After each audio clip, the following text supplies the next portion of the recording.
My name is Elena Vance. I am 32 years old, and I don't believe in accidents. I make my living as a forensic accountant in Chicago, cleaning up messes the SEC hasn't found yet.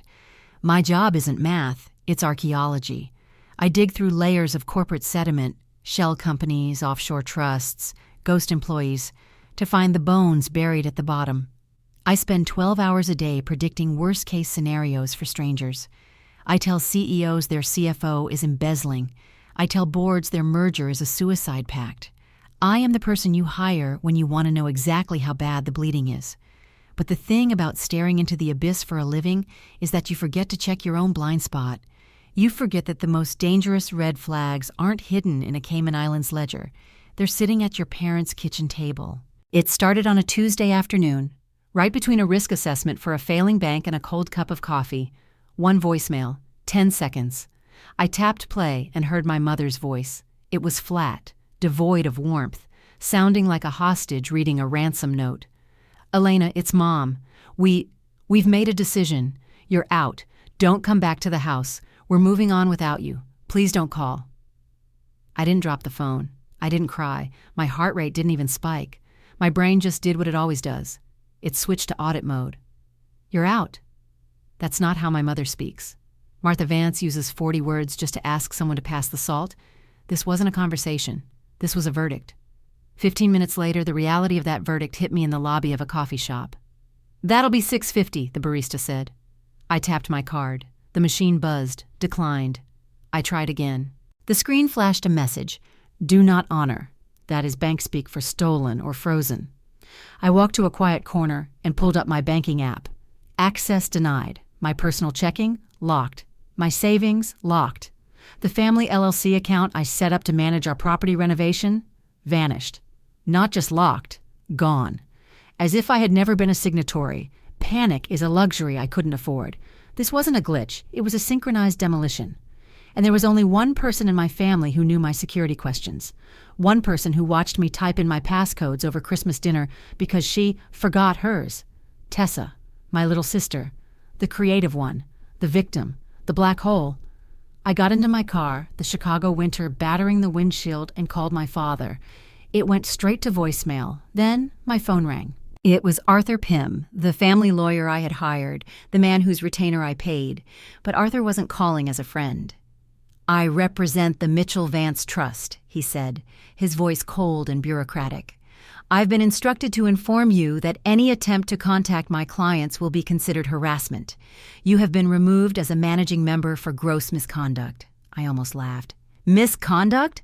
I funded the trust." "We have the affidavits, Elena," he cut in. "Mental instability, financial coercion, signed by your sister, corroborated by your parents." Mental instability. There it was. Tessa wasn't just stealing the money. She was stealing the narrative. She knew if she just took the cash, I'd sue her. But if she painted me as dangerous, as unstable, then locking me out looks like protection. I drove to the triplex, the building I bought, the home I renovated so my parents could retire in the ground floor unit. My unit was on the second floor. I jammed my key into the lock, but it wouldn't turn. The lock was new, shiny brass against the weathered wood. They hadn't just locked me out digitally, they had physically erased me. I pounded on the door, screaming for them to open up. The curtains on the front window twitched. I saw him, my dad. He looked gray, defeated, retreating into the shadows. And then I saw her, Tessa. She was standing behind him, holding a phone to her ear. She looked right at me through the glass. She wasn't smiling. She looked bored. Then came the sirens. The police didn't ask questions. They had a report of an intruder making violent threats. "Ma'am, the residents say you've been spiraling," the officer told me, his hand resting near his holster. "Threatening to burn the place down if they didn't give you money." I looked back at the window. Tessa gave a tiny, almost imperceptible wave. Burn the place down. That was the story she sold. I was the arsonist, she was the firefighter. If I screamed, I proved her right.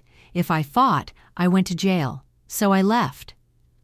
I ended up in a motel near O'Hare Airport that smelled of stale smoke and desperation. I sat on the edge of the bed and opened my laptop. I accessed my doomsday drive, an encrypted backup of every document I've ever signed. I ran a credit report through a backdoor server we use at work. My score had dropped 150 points in 3 weeks. There were inquiries, loans, not from banks, but from places with names like Fast Cash Illinois and Russo Holdings, high-interest, short-term loans. And then I saw what they were secured against. They weren't secured by the house. They were secured against my professional liability insurance. She didn't just steal the house. She leveraged my career. If I defaulted on those loans, I wouldn't just be broke. I'd be disbarred, unemployable. Tessa wasn't trying to cut me out. She was trying to kill me. Professionally, financially, socially. She wanted me dead so she could wear my life like a skin suit. I closed the laptop. They think I'm overwhelmed. They think I'm mentally unstable. They think I'm going to curl up in a ball and disappear because my mommy and daddy locked the door. But they forgot one thing. I don't predict worst-case scenarios to scare people. I predict them so I can survive them.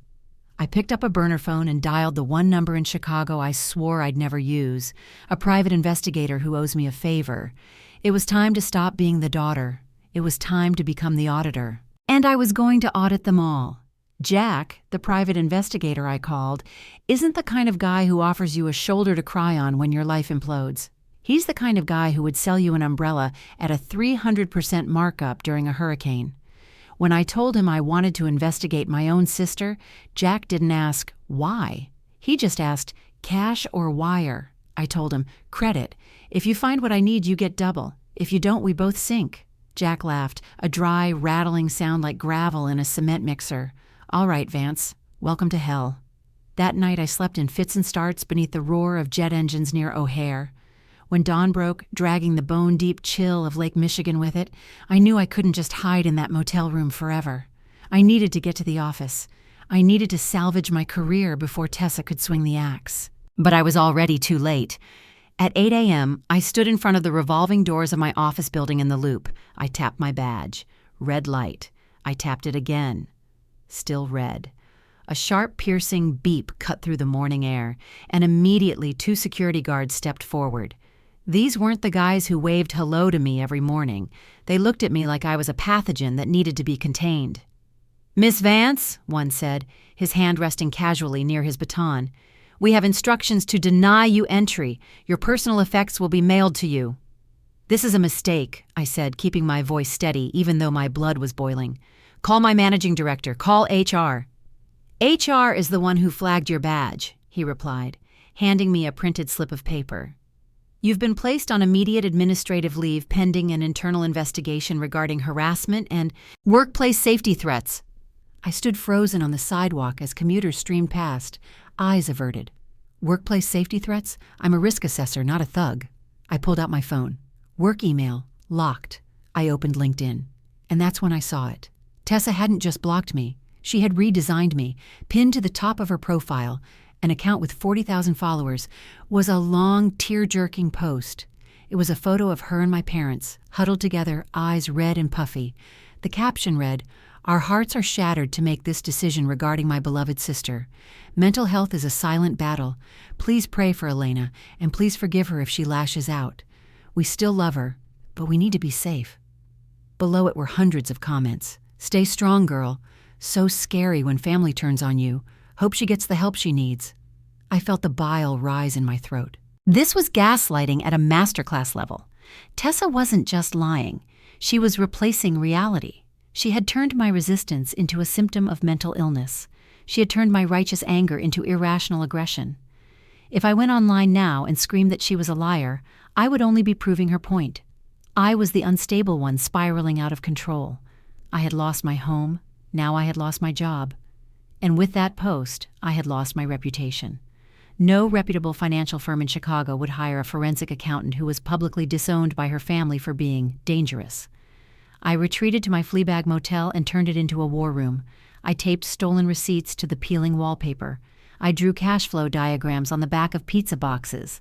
If Tessa wanted to tell stories, I was going to find the receipts. Numbers don't lie, and numbers don't play the victim. Jack sent me a compressed file at 2 a.m. The message body was just 3 words. "This gets interesting." I opened the file. It was a transaction history pulled from the dark corners of the subprime lending world. Tessa wasn't using the money she stole from my identity to buy handbags or go on vacation. She was moving cash. Huge sums. 5,000, 10,000, then 20,000. All of it funneling into a consulting firm called Larkspur Consulting. The name sounded harmless, like a boutique real estate agency or an interior design firm. But to a forensic accountant, harmless is the biggest red flag of all. I ran Larkspur's tax ID. The registered address was a vacant lot in an industrial park on the south side. The owner was another shell company registered in Delaware. I peeled back the layers one by one like a rotting onion. Larkspur belonged to Blue Water Holdings. Blue Water Holdings belonged to an anonymous trust, but Jack had found what Google couldn't. He found the name on the utility bill for the physical office that Larkspur actually used. The name glowing on my laptop screen made my blood run cold. Nico Russo. I slammed the laptop shut, my breath hitching. Nico Russo isn't a businessman. He is a shark. A loan shark who runs half the underground casinos and wash and fold money laundering ops in Chicago. People who borrow from Russo and miss a payment don't get sued. They disappear. Or they get found in a scrapyard with their knees shattered.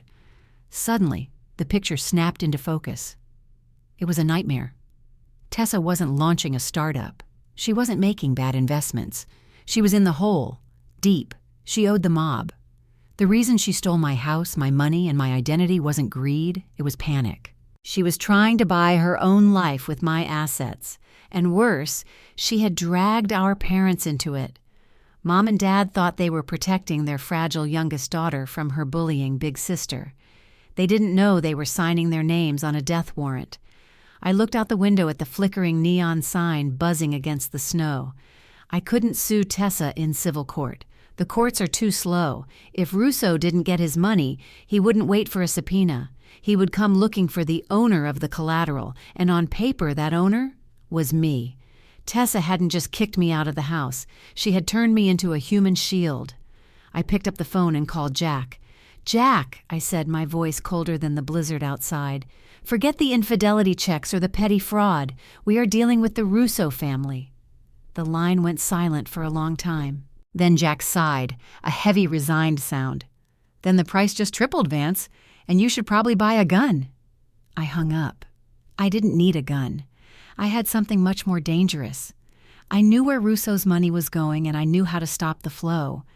If Tessa wanted to turn my life into hell, I was going to show her who the devil really was. There is a saying in my line of work, the cover-up is always worse than the crime, but that's not entirely true. Sometimes the crime is bad enough to get you killed, and the cover-up is just the shovel they use to bury you. I sat in my rental car outside a nondescript brick building on Wacker Drive. It was 11 p.m. The wind coming off the Chicago River was sharp enough to cut glass. This was Arthur Pym's law office. I knew Arthur. I knew he was a dinosaur. He didn't trust the cloud. He didn't trust servers. He trusted paper. Somewhere in that office, in a fireproof filing cabinet, was the original amended operating agreement that removed me from my own company. Digital scans can be manipulated. Metadata can be scrubbed. But ink? Ink has a chemical signature. Pen pressure leaves a microscopic topography on the page. If I could get my hands on the original document, I could prove Tessa didn't just coerce my parents. She forged my signature. I didn't need to pick the lock. I knew the cleaning crew schedule. I used to work late here during the audit of 19. At 11:15 p.m., the service door propped open for a smoke break. I slipped in, a shadow moving among shadows. Arthur's office smelled of stale cigar smoke and old mahogany. I didn't turn on the lights. The glow from the street lamps outside was enough. I went straight to the file room. Vance, Vance, Vance. My fingers flew across the tabs. My heart was hammering against my ribs, a frantic drumbeat in the silence. Found it. Mitchell Vance Trust. I pulled the file. It was thick. I flipped past the deeds, past the tax returns until I found it. The emergency amendment. I pulled out my pen light and a magnifying glass I'd swiped from Jack. I shone the light on the signature line, Elena Vance. It looked like my handwriting. It had the same loop on the E, the same sharp slant on the V. To a layman, it was perfect. But I'm not a layman. I looked closer. There were hesitation marks, tiny dots of ink where the pen paused, where the hand was thinking about the next curve, and the pressure was wrong. It was heavy, uniform, a tracing. This wasn't just a lie, it was a felony. Class 3 forgery. I took photos, high-resolution macro shots. Then I carefully slipped the document into my bag. I wasn't leaving the evidence here for Arthur to shred once he realized I was sniffing around. I was halfway to the elevator when my phone buzzed.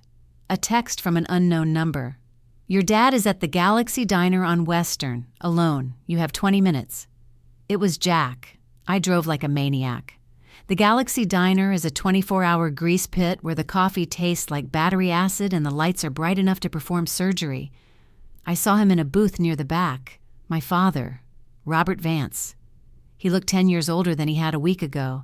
His shoulders were slumped, staring into a mug of black coffee. I slid into the booth opposite him. He flinched, looking up with eyes that were rimmed with red. "Elena," he whispered. He looked around nervously. "You shouldn't be here. If Tessa knows—" "Tessa isn't here, Dad," I said, placing my hands flat on the table. "But Nico Russo is." His face went pale. The name hit him like a physical blow. "You know?" "I know everything," I said, my voice low and urgent. "I know she owes 6 figures. I know she stole the triplex to pay the interest. I know she forged my signature." I pulled the document out of my bag and slammed it on the table. "Look at it, Dad. Look at what you're protecting." He didn't look. He covered his face with his hands. She said they would hurt us, Elena. She said she made a mistake, a bad investment. She said if we didn't help her fix the liquidity, these men, they would come to the house." "So you sacrificed me?" I asked, the hurt finally cracking through my professional armor. "You threw me to the wolves to save her from her own gambling debts?" "We didn't think it would go this far," he pleaded, his voice cracking. "She said it was temporary. Just until the deal closed. She said you were strong, that you could handle a setback, but Tessa, she's fragile. She said she'd kill herself, Elena. She held a bottle of pills in the kitchen and said if we called you, she'd swallow them all." Emotional terrorism, Tessa's specialty. "Dad, listen to me," I said, leaning in. "There is no deal. There is only a hole, and it's getting deeper. You need to sign an affidavit stating that this signature is a fake. If you do that, I can freeze the sale. I can stop Russo from taking the house." He looked at me, tears streaming down his face. For a second, I saw the father who used to carry me on his shoulders. He opened his mouth to speak. Then his phone rang. He looked at the screen. His eyes widened in terror. He didn't answer it. He just stood up, shaking. "I can't," he choked out. "I can't do it, Elena. Please, just go away." "Let her fix it." "She can't fix it," I yelled as he scrambled out of the booth. "She's drowning you." He didn't look back. He ran out of the diner like the devil himself was chasing him. I sat there for a moment, the adrenaline crashing into despair. I had the evidence, but I didn't have the witness. I threw a 20 on the table and walked out into the parking lot. The snow had started falling again, thick, heavy flakes muffling the city sounds. I reached for my car door handle. Wham! Something hard and heavy slammed into the back of my head. The world tilted sideways. I hit the asphalt, the taste of copper filling my mouth. My vision swam. I tried to push myself up, but a boot landed squarely on my ribcage, pinning me to the frozen ground. I looked up. 2 men, thick necks, expensive coats, dead eyes. Not street thugs, professionals. One of them crouched down. He smelled of expensive cologne and gasoline. "Miss Vance," he said. His voice was calm, conversational. "Mr. Russo appreciates your diligence. He really does. But you're making the paperwork very complicated." He reached into my bag. I tried to grab his hand, but the man standing on my chest pressed down harder. I gasped for air. The crouching man pulled out the file, the original document. He took out a lighter. With a flick of his thumb, a small flame danced in the winter wind. He held it to the corner of the paper. I watched, helpless, as the only proof of my innocence curled into black ash. "The house closes on Friday," the man said, dropping the burning remnants into the snow. "If you file a motion, if you call the cops, if you do anything other than disappear, we won't come for you. We'll go for the old man. And unlike you, he doesn't break. He shatters." He stood up, dusted off his coat, and looked down at me. "Go home, Elena, while you still have a family left to mourn." They walked away, leaving me lying in the slush, the smell of burnt paper filling my nose. I lay there for a long time, listening to the wind howl. My head throbbed, my ribs screamed. I had lost the evidence. I had lost my father. I had lost the element of surprise, but as I stared up at the orange glow of the streetlights, I realized something. They didn't kill me. That meant they were worried. That meant the deal wasn't done yet. They burned the paper. Fine. I wiped the blood from my lip and forced myself to stand up. If they want to play with fire, I'll show them how a forensic accountant burns a house down, not with a lighter, but with the truth. Friday, the closing. I wasn't going to file a motion. I was going to crash the party. Broken ribs make it hard to breathe, but they make it very easy to focus. Pain is clarifying. I spent Thursday in a haze of painkillers and caffeine, holed up in Jack's basement office. My face was a map of bruises, purple and yellow blooming across my cheekbone, a split lip that throbbed with every heartbeat. Jack wanted me to go to the hospital. I told him I'd go to the hospital when the ink was dry on the cancellation notice. The men in the parking lot had made a fatal mistake. They burned the paper document because they thought like thugs from the 1990s. They thought if the physical signature was gone, the proof was gone. But they forgot who I am. I don't need paper. I follow the digital ghost. They're rushing the close, Jack said, tapping his keyboard. Friday, 10 a.m., Arthur Pym's conference room. The wire transfer from the buyer is scheduled to hit the escrow account at 10:15. I looked at the screen. The buyer wasn't listed as Nico Russo. It was an LLC called Granite Horizons. Clean name. Dirty money. If that money hits the account, I said, my voice rasping, the house is gone. Tessa pays her debt, Russo owns my parents, and I'm out. So we stop the wire, Jack said. No, I corrected him. We don't stop it. We poison it. I spent the next 12 hours doing what I do best. I didn't look for proof that Tessa forged my name. I looked for proof of where the money was coming from. I traced Granite Horizons through 3 layers of shell companies until I found a connection to a bank in Cyprus known for laundering cartel money. I didn't call the police. I didn't call the FBI. I called the bank's compliance officer. And then I typed up a single document. Not a lawsuit. A suspicious activity report, SR, pre-filled and ready to submit to the U.S. Treasury's FinCEN network, Friday morning, 9:55 a.m. Arthur Pym's office was on the 40th floor, overlooking the frozen Chicago River. I walked into the lobby. I didn't wear sunglasses to hide my black eye. I wore my sharpest blazer. I wanted them to see the damage. I wanted them to know that I was still standing. The receptionist tried to stop me. "Miss Vance, you can't—" I pushed past her and threw open the double mahogany doors of the conference room. The room went silent. It was a full house. At the head of the table sat Arthur Pym, sweating in his expensive suit. On the left, my parents. Dad looked like a ghost. Mom was staring at her hands, trembling. Next to them sat Tessa. She looked polished, manicured, and utterly terrified. And on the right side of the table sat the buyer. Not the thugs who beat me up. This was a man in a charcoal suit, slicked back hair, playing on his phone. A proxy. "Elena!" Arthur stood up, blustering. "This is a private closing. Get out or I'm calling security."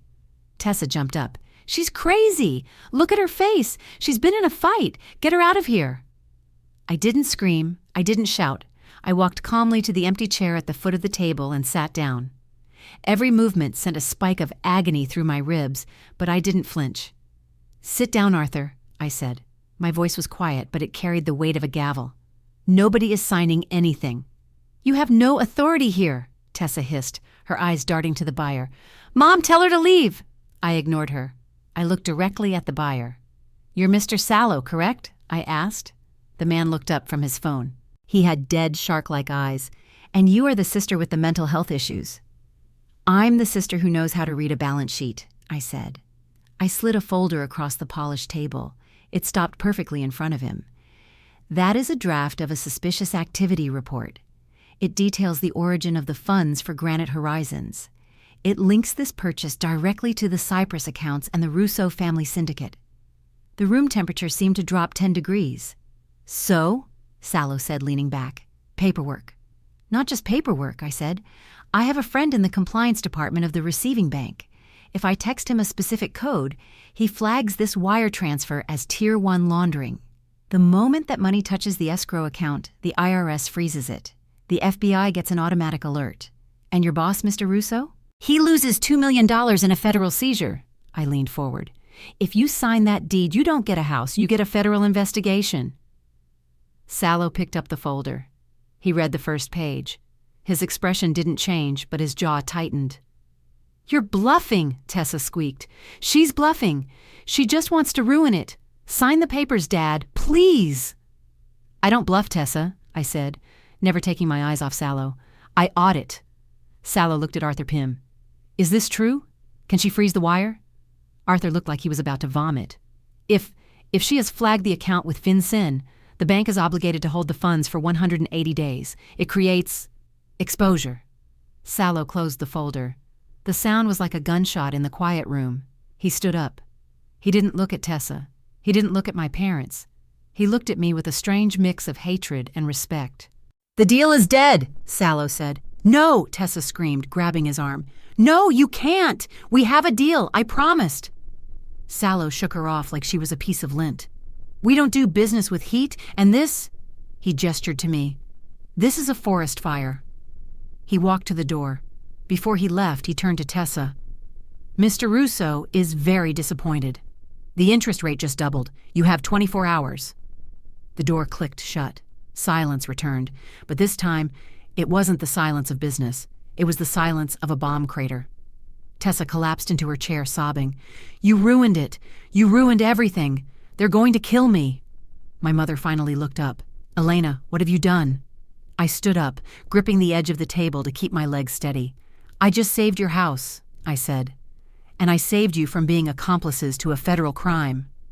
I looked at my father. He was weeping silently, his head in his hands.